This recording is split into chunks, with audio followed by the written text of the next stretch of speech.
ہمارے ایک دوست ہیں، اہل حدیث ہیں، قابل احترام ہے میرے لیے بھی، ان کا ایک کلپ چل رہا ہے امام ابو حنیفہ کا اسپیشل نام لے لے کے نا کہ امام حنیفہ بہت اچھے تھے لیکن غلطی تو ہر ایک سے ہو سکتی ہے، تو ابو حنیفہ سے کیوں نہیں ہو سکتی؟ سمجھ رہے ہو؟ مجتہدین معصوم تو نہیں ہوتے، ابو حنیفہ سے بھی تو ہو سکتی ہے۔ میرا دل چاہ رہا تھا میں ان کو فون کر کے کہوں کہ حضرت ہم نے کب کہا کہ نہیں ہو سکتی؟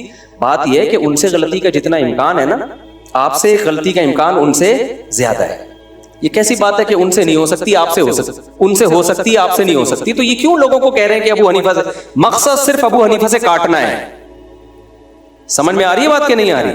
بار بار کے مجتہدین جو ہیں ابو حنیفہ، مالک، شافعی، احمد بن حنبل، ان سے بھی غلطی ہو سکتی ہے، ہم ان کے پابند نہیں ہیں، ہم قرآن و حدیث کے پابند ہیں۔ بھائی قرآن حدیث کے ابو حنیفہ بھی پابند تھے، آپ بھی پابند ہیں، یقیناً ہیں، لیکن ابو حنیفہ جب قرآن و حدیث کو بیان کریں گے اس میں غلطی کا امکان کم ہے، اور آپ جب بیان کریں گے تو غلطی کا امکان زیادہ ہے۔ اور پھر بھی یقین نہ آئے نا تو کبھی ہم سے ملیں، ہمارے پاس آئیں خوشبو لگا کے، تو ہم آپ کو بتائیں گے ابو حنیفہ سے اجتہادی غلطیوں کا امکان کم ہے، اور آپ لوگوں نے جو فتوے دیے ہیں نا اس میں امکان بہت زیادہ ہے۔ کتنے کلپ ہیں جو ہم نکال کے چلائیں گے آپ کے، سمجھتے ہو کہ نہیں سمجھتے؟ تو جو ایکسپرٹ ہوتا ہے اس سے امکان کم ہوتا ہے، معصوم ہم کسی کو نہیں مانتے، اسی وجہ سے ماہرین کو فالو کیا جائے گا۔ دیکھو ایک ڈاکٹر ہے، کیا علاج میں اس سے غلطی کا امکان نہیں ہے کیا؟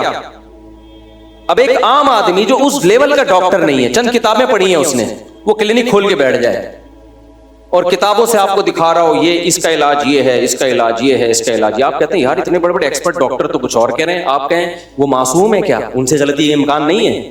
تو آپ جواب میں کیا کہیں گے؟ بھائی یقیناً ہے، لیکن ان سے امکان کم ہے، آپ سے امکان زیادہ۔ ایک بات یہ، دوسری بات یہ، ایک غلطی کا اہل ہے اور ایک غلطی کا اہل ہی نہیں ہے۔ حدیث میں آتا ہے جب کوئی مجتہد اجتہاد کرتا ہے تو اگر درست نتیجے تک پہنچے تو 2 اجر، غلط نتیجے پہ پہنچے پھر بھی 1 اجر، کیونکہ وہ مجتہد ہے، وہ ایکسپرٹ ہے، اس کو پورا قرآن ساری حدیثیں آتی ہیں اور اللہ نے اس کو ذہانت دی ہے، اپنی پوری صلاحیتیں استعمال کر کے بھی اس سے غلطی ہو گئی تو معاف۔ لیکن ایک آدمی ایکسپرٹ نہیں ہے تو وہ غلطی کا اہل ہی نہیں ہے، وہ غلطی کرے گا تو بھی پکڑا جائے گا، غلطی نہیں کرے گا تو بھی پکڑا جائے گا۔ وہ نہیں آئی میرا خیال ہے بات؟ دیکھو ایک ڈاکٹر ہے ایکسپرٹ، علاج میں اس سے غلطی ہو جائے، ہو سکتی ہے، اس کو پھانسی نہیں ہوگی، پھانسی نہیں ہوگی، اس کو تھوڑا بہت ہوگا، بھائی ڈاکٹر ہے، ہو جاتا ہے۔ لیکن ایک ایکسپرٹ نہیں ہے اور وہ ٹیکے ٹھوک رہا ہو لوگوں کے، اسے ایک ٹیکے سے بھی بندہ مر گیا نا، سیدھا لٹکانے کا کیس ہے۔ سمجھ رہے ہو کہ بھائی تو اہل ہی نہیں ہے؟ نہیں آئی میرا خیال ہے بات؟ اور اگر وہ ٹیکے ٹھیک بھی لگ گئے پھر بھی حکومت اس کو پکڑے گی کہ تجھے کس نے اتھارٹی دی ہے کہ تو علاج کر لوگوں کا، تیرے پاس اتھارٹی کیا ہے؟ تو آج جو اسکالرز آ رہے ہیں نا، مجھ سمیت، میں اپنے آپ کو بھی داخل، یہ اتنے ماہر نہیں ہے کہ آپ ان کو اپنا باپ بنا لو قرآن و سنت میں، یہ ہم جیسے ہی ہیں سارے آڑے ترچھے، اتنے اب ماہرین گزر چکے ہیں جو مجتہدین کی صورت میں، ان لوگوں میں وہ صلاحیت نہیں ہے، میں بھی اس میں داخل ہوں۔ یہ وہ اتنے ایکسپرٹ ہو بھی نہیں سکتے اب، کیونکہ ہمارا علم جو ہے نا 1400 سال کے بعد جو ہم علم حاصل کر رہے ہیں اس میں وہ اوتھینٹسٹی ہو ہی نہیں سکتی جو تابعین اور تبع تابعین کے دور میں جنہوں نے علم حاصل کیا، وہ سندوں کے محتاج نہیں تھے، وہ ڈائریکٹ تابعین تبع تابعین کو نمازیں پڑھتے ہوئے دیکھ رہے تھے، وہ تو ڈائریکٹ صحابی تابعین سے جا کے مسئلہ پوچھتے تھے، کوئی صحابی سے پوچھ رہا ہے، کوئی تابعین سے پوچھ رہا ہے، کوئی تبع تابعین سے، اپنی زمانے کے لوگوں کو نماز پڑھتے ہوئے دیکھ رہے ہیں، مسائل کے فتویٰ تھے، ان کو علم۔ آج کوئی چاہے اہل حدیث ہو، چاہے دیوبندی ہو، چاہے بریلوی ہو، اس لیول کا ہو ہی نہیں سکتا ہے۔ لہذا آپ ان سے کٹا کے کہہ رہے ہو کہ قرآن و حدیث میں ہماری تشریحات کو فالو کرو، بھائی آپ کی کیا حیثیت ہے؟ اب لوگ کہتے ہیں اچھا مفتی طارق مسعود نے کہہ دیا، ہماری بھی کوئی حیثیت نہیں ہے، یقیناً نہیں ہے، مجتہدین کے مقابلے میں، آپ کے مقابلے میں ہم نہیں کہہ رہے کہ ہماری حیثیت نہیں۔ کبھی خوشبو لگاؤ، یہ خوشبو لگا کے پتہ میں کیوں کہہ رہا ہوں؟ وہ میں نے جب بتایا نا گلگت میں بھی غریب لوگ ہیں، وہاں قربانی کریں، تو کسی گلگتی کا کمنٹس آئے ہوئے تھے، مفتی صاحب گلگت میں بڑے مالدار لوگ ہیں، آپ کہہ رہے ہو غریب ہیں، کبھی گلگت آؤ نا خوشبو لگا کے پتہ چلے گا، کمنٹس میں آئے ہوئے تھے۔ تو مجھے لگا یہ گلگتی نے اپنی توہین سمجھی ہے۔ میں نے بھائی سارے گلگتیوں کو غریب نہیں کہا، سارے چترالیوں کو غریب نہیں کہا، بڑے بڑے کروڑ پتی ارب پتی لوگ چترال گلگت میں ہیں جن کو ہم بھی جانتے ہیں، 4 بیویاں لے کے 4 گاڑیاں لے کے گھوم رہے ہیں، ایسے کروڑ پتی لوگ ہیں، اور وہاں تو شادیوں کا رواج بھی زیادہ ہے۔ تو میں نے ان لوگوں کے لیے کہا تھا جو غریب ہیں. اب سوال پیدا جب ہیں تو کراچی سے ان کے لیے گوشت کیوں جا رہا ہے؟ اس لیے کہ کراچی میں قربانی زیادہ ہوتی ہے, تو ان لوگوں کو ترغیب دی ہے کہ پہاڑی علاقے ہیں تو وہاں تک لوگ گوشت کم پہنچاتے ہیں تو آپ بھی پہنچا دیں. یہاں تو غریبوں میں, کراچی میں بھی بہت سارے غریب ہیں نا, یہاں تو مل جاتے ہیں, ان علاقوں میں شہروں سے کم جاتا ہے.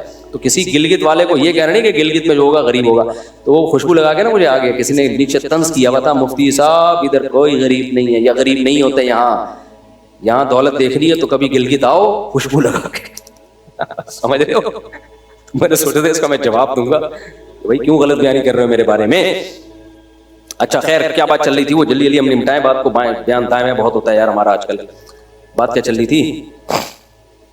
ہاں, تو غلطی کا امکان کس میں کم ہے کس میں زیادہ ہے. اور پھر بعض مسئلوں میں تو چاروں امام ایک طرف ہوتے ہیں, ابو حنیفہ بھی, امام مالک بھی, امام شافعی بھی, امام احمد بھی. یار اتنے بڑے بڑے چاروں ایک طرف ہیں, ایک مسئلے پر جمع ہیں, اور آپ ایک مارکیٹ میں نئی رائے لے کر آ رہے ہو اور آپ کہہ رہے ہو ان سے وہ معصوم تھوڑی غلطی کا امکان ہے. بھائی چاروں کا اتفاق ہو کے بھی غلطی کا امکان ہونا بہت مشکل ہے.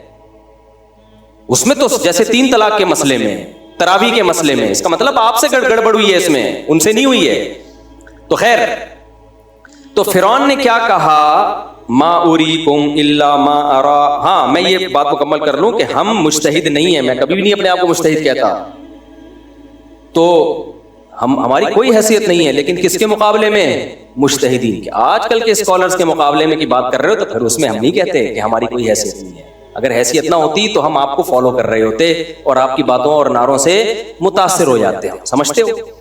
تو اس لیے ان اسکالرز کو فالو مت کریں, خدا کی قسم بڑی گمراہیاں پھیلا رہے ہیں.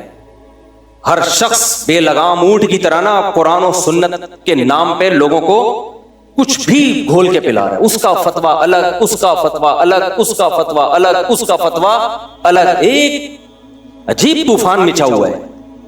تو خود تھوڑے دنوں میں وہ اہل حدیث عالم ہی پریشان ہوتا ہے اس سے کہ یہ کیا ہو گیا, یہ ہمارا شاگرد ہے, ہم ہی نے اس کو تقلید سے ہٹایا تھا, اب یہی ہمارا باپ بن گیا. اہل حدیثوں میں اس کی بہت مثالیں ملتی ہیں کہ یہ تو بے لگام ہو گیا. بھئی آپ نے تو بے لگام کیا ہے, آپ نے تو کہا فقہ شکہ کچھ نہیں ہوتا, بس قرآن حدیث جس کی جو سمجھ میں آئے. قرآن حدیث میں کچھ مسائل بہت واضح ہیں, کچھ مسائل کیا ہیں, اختلاف ہے اس میں. جو اختلافی مسائل ہیں وہ اتنے آسان ہوتے تو اختلاف کیوں ہوتا ان کے اندر, اس میں آپ عوام کو بے لگام چھوڑ دو تو بیڑا غرق ہوگا. اب طلاق میں تو ایسا بیڑا غرق ہوا ہے نا, وہ 3 طلاقیں جس نے دی ہوئی ہیں وہ ادھر سے فتویٰ لے رہا ہے, بیوی ادھر سے فتویٰ لے رہی ہے, وہ ادھر سے کوئی کہہ رہا ہے 1 بھی نہیں ہوئی, کوئی کہہ رہا ہے 3 ہوئی ہیں, کوئی کہہ رہا ہے 2 ہوئی ہیں. سب کچومبڑ بنا کے رکھ دی ان لوگوں نے. یہ تو لوگ کچھ دن کے بعد دین سے بیزار ہو جائیں گے. خواہشات کی بیس پہ جو ہے نا مسلک بدلنا یا علماء کی آراء کو فالو کرنا کہ وہ آسان لگ رہی ہے, اس کا مطلب پتہ ہے کیا ہے؟ اس کا مطلب علامہ ابن تیمیہ نے لکھا ہے, اس کا مطلب یہ کہ جو آپ نے شریعت کا قلادہ تھا نا آپ کے گلے میں, وہ آپ نے اتار کے رکھ دیا. اب آپ عابد نہیں ہو, عبادت میں اللہ کے غلام نہیں ہو, اب آپ اپنی خواہش کے غلام. اب آپ یہ نہیں دیکھ رہے کہ صحیح کیا ہے غلط کیا ہے, اب آپ یہ دیکھ رہے ہو آسان کیا ہے. تو ایسے تو بہت سارے اقوال مل جائیں گے آپ کو. ایک صاحب نے مجھے بھیجا, میں نے ان کو بتایا نا, وہ فقہ حنفی کو فالو کرتے ہیں, میں نے ان کو بتایا کہ یہ ایسے جائز نہیں آپ کے لیے. انہوں نے کہا میں اس بارے میں عربی عالم کی رائے لے رہا ہوں. میں نے کہا کیوں لے رہے ہو رائے آپ؟ پھر اس مسئلے میں بھی عرب عالم کی رائے لو. اس میں مشکل تھی ان کی رائے. کہہ رہے نہیں میں اس میں نہیں لوں گا, کیونکہ جس عالم کی رائے کو میں فالو کر رہا ہوں انہوں نے مجھے بتایا ہے کہ نبی صلی اللہ علیہ وسلم کے سامنے جب بھی 2 معاملات آتے, ایک مشکل ایک آسان, اختار ایسرہما, آپ آسان کو لیتے مشکل کو چھوڑ دیتے. تو اس عالم نے مجھے کہا ہے کہ بھائی جہاں آسانی نظر آئے اس کو لے لو. میں نے کہا یہی اس عالم کے فارغ ہونے کی دلیل ہے کہ ایک حدیث جو اس کو فیور کر رہی تھی وہ لے لی, جو ان کے اگینسٹ جا رہی ہے وہ نہیں لی. میں نے کہا بخاری کی حدیث میں آتا ہے کہ اللہ کے نبی صلی اللہ علیہ وسلم نے فرمایا حلال بھی واضح حرام بھی واضح, اس کے درمیان کچھ چیزیں مشتبہات میں سے ہیں, تو جو مشتبہات سے بچے گا وہ حرام سے بھی بچ جائے گا. حدیث کا مفہوم ہے. تو میں نے کہا اب جب اختلاف ہو گیا تو مشتبہ تو ہو گیا نا, پھر اس حدیث کا تقاضا یہ ہے کہ جو احتیاط والا قول ہے اس کو لے لو. کیا خیال ہے؟ میں نے کہا یہ کیا بات ہے کہ وہ عالم وہ حدیث سنا رہے ہیں کہ نبی آسانی کو ترجیح دیتے تھے, وہ حدیث جس میں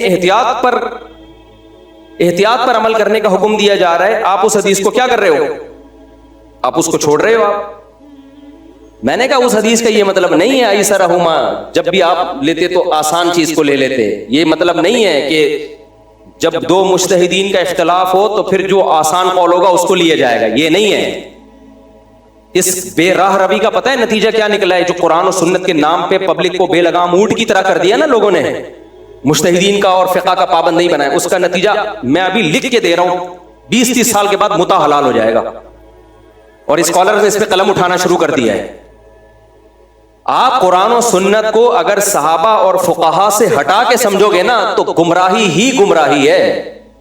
بیچ سے اگر آپ ان اسلاف کو، مجتہدین کو اور صحابہ کو نکال دیا تو پھر کیا ہے؟ گمراہ۔ ابھی ایک اہل حدیث عالم کا متع کے خلاف بیان آیا، بہت اچھا بیان تھا ان کا، لیکن میرا دل چاہ رہا تھا میں ان سے بولوں کہ حضرت جو شیعہ لوگ جو متع سمجھتے ہیں ٹیمپریری نکاح، 2 گھنٹے کی شادی، 1 ہفتے کی شادی، ہماری نظر میں اس میں اور زنا میں کوئی بال برابر بھی فرق نہیں ہے، بلکہ زنا سے بدتر ہے، اس لیے کہ زنا میں آپ 2 بندوں کو گواہ نہیں بناتے، اس میں آپ 2 بندوں کو گواہ بنا کے زنا کر رہے ہو کہ گواہ رہنا 2 گھنٹے کا ہمارا ایگریمنٹ ہے، اس ٹائم کو بڑھانے سے کوئی فرق تھوڑی پڑے گا، 2 گھنٹہ بھی ہو سکتا ہے، 2 مہینہ بھی ہو سکتا ہے، گرل فرینڈ کے ساتھ بھی تو کچھ نہ کچھ ایگریمنٹ ہوتے ہیں نا۔ او بھائی جان، امریکن میں جب جاپان میں تھا نا تو ایک امریکی جاپان آیا ہوا تھا، تو مجھے لوگوں نے بتایا اس نے میسج چھوڑا ہوا ہے اپنی آئی ڈی سے کہ مجھے 1 ہفتے کے لیے گرل فرینڈ چاہیے کرائے پر، میں 1 ہفتہ ٹور پہ آیا ہوں تو کوئی جیپنی گرل فرینڈ مل جائے گی؟ جیسے ہم ہوتے ہیں نا جا رہے ہیں کہ 1 ہفتے کے لیے ٹیکسی چاہیے، 1 ہفتے کے لیے رکشا چاہیے، تو گورے کو 1 ہفتے کے لیے کیا چاہیے تھی؟ گرل فرینڈ، تو کرائے پہ ملتی ہیں وہاں پہ؟ نہیں آئی میرا خیال ہے بات، وہاں گرل فرینڈ پوری دنیا میں ہے، اب ایسا نہ ہو آپ سب نکل لو یہاں سے بیان کے بعد۔ 1 ہفتے کے لیے، 2 ہفتے کے لیے گرل فرینڈ ملتی ہے، کس پر؟ کرائے پر، پوری دنیا کو گواہ بنا رہا ہے وہ۔ خالصتاً زنا ہے یا نہیں ہے؟ بلکہ بدترین زنا، صرف زنا نہیں، بدترین کہ حرام کاری بھی کر رہے ہو اور دنیا کو اس پہ گواہ بھی بنا رہے ہو، جتنے لوگوں کو گواہ بناؤ گے اتنے بڑے مجرم ہوں گے۔ تو متع میں، زنا میں بال برابر بھی فرق نہیں ہے۔ اہل حدیث اس کی مخالفت کر رہے ہیں متع کی، اچھی بات ہے، لیکن آپ کو پتا ہے کل یہ حلال ہو جائے گا۔ کیوں؟ 3 طلاق کو 1 کرنے کی جو اہل حدیثوں نے دلیلیں دی ہیں نا، اسی ٹائپ کی دلیلیں متع کے بارے میں بھی ہیں، لیکن ہم 3 طلاق کو 1 کرنے کے بارے میں کیا کہتے ہیں؟ بھائی صحابہ نے اس کو فالو نہیں کیا۔ 3 طلاق کو 1 کہنے کی جو دلیل ہے، جو اہل حدیث دیتے ہیں کہ حضرت عبداللہ بن عباس کہتے ہیں ہم نبی کے دور میں 3 طلاق کو 1 شمار کرتے تھے، ابو بکر کے دور میں 3 کو 1 شمار کرتے تھے، عمر کے ابتدائی دور میں بھی 3 کو 1 شمار کرتے تھے، حضرت عمر نے کیا لا بنا دیا؟ 3 کتنی ہوں گی؟ 3۔ تو حضرت عمر کا یہ سیاسی فیصلہ تھا، اصل وہی ہے جو قرآن و سنت میں ہے، 3 کتنی ہوتی ہیں؟ 1۔ اس کے ہم جواب کیا دیتے ہیں؟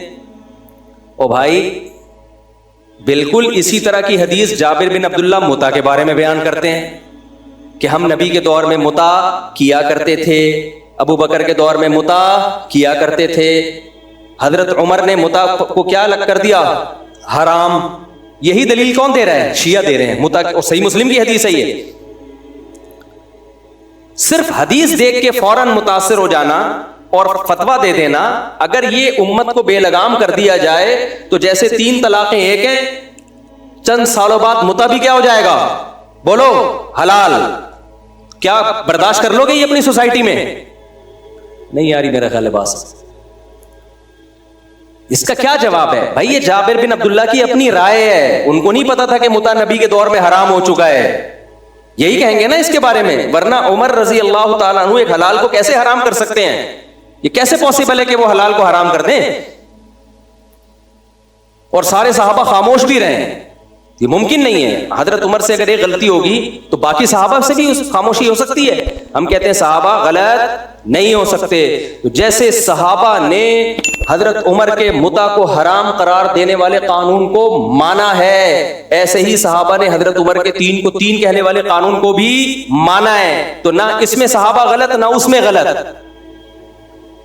تو جو متع والی حدیث کا جواب ہے وہی 3 طلاق والی حدیث کا بھی جواب ہے۔ اب متع والی حدیث کا کیا جواب ہے؟ ہم کہتے ہیں یار سب صحابہ حرام سمجھتے تھے، تو کیا جواب ہے اس کا؟ جواب یہی ہے بھائی متع نبی کے دور میں حرام ہو گیا تھا، عین ممکن ہے جابر بن عبداللہ کو پتہ نہ چلا ہو۔ تو حضرت عمر نے کوئی نیا کام نہیں کیا، کیونکہ متع کیسے حرام ہے قرآن سے پتہ چلتا ہے. قرآن کہتا ہے الا علی ازواجہم او ما ملکت ایمانہم، مرد کے لیے اپنی خواہش پوری کرنا اپنی بیوی کے علاوہ کوئی راستہ نہیں ہے جس سے انسان متع کرتا ہے. دنیا کی کسی کتاب میں اس کو بیوی نہیں کہا جاتا. سمجھ میں نہیں آ رہی میرا خیال ہے؟ قرآن کہہ رہا ہے آپ کے پاس آپشن کس کا ہے؟